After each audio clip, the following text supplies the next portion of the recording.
देखें, डाइट बहुत important factor है बीपी को लेकर, बल्कि आज जिन बीमारियों का हमें सामना करना पड़ रहा है उनके जो ट्रीटमेंट में मेन चीज़ है वो डाइट ही है। क्योंकि जैसे आज हाइपरटेंशन बहुत सारे लोगों को फेस करना पड़ रही है, डायबिटिक हैं लोग, ओबीस हैं, कार्डियक इश्यूज़ हैं, तो फैटी लिवर है, ये तमाम वो इश्यूज़ हैं जो कि आपकी डाइट से रिलेटेड है। मतलब अगर आप अपनी डाइट पर काम कर लेते हैं या अपनी डाइट को मॉडिफाई कर लेते हैं तो आप इन इश्यूज़ को बहुत हद तक मैनेज कर लेते हैं। इसी तरह ब्लड प्रेशर में भी जो डाइट का रोल है वो बहुत इम्पॉर्टेंट है। एक तो जो है सोडियम की इनटेक, वो हमें 2500 मिलीग्राम से बढ़ाना नहीं चाहिए एक नॉर्मल इंडिविजुअल को।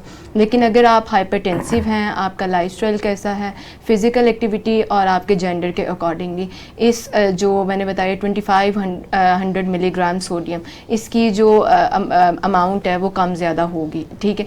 लेकिन ऑन एन एवरेज बेसिस आप इतनी ले सकते हैं। अब हम क्या करते हैं, हमारा कुकिंग स्टाइल इस तरह का होता है, उसमें भी सोडियम आ रहा होता है।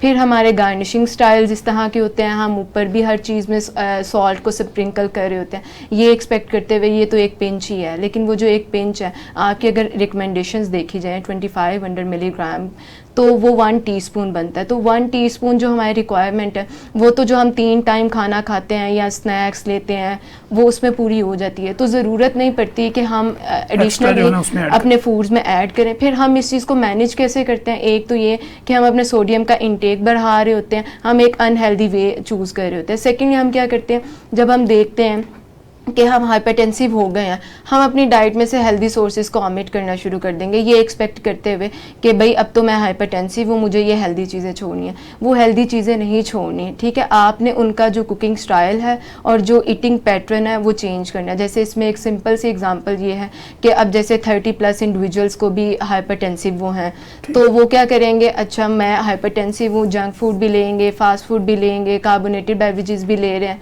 वो इसके अलावा अपने स्पाइसी फूड का भी इंटेक कंटिन्यू रखे हुए हैं, और साथ में क्या करेंगे, अपनी डाइट से एग ऑमिट कर देंगे, ये क्लेम करते हुए कि भाई हम अंडा छोड़ रहे हैं क्योंकि अब तो हम हाइपरटेंसिव हैं।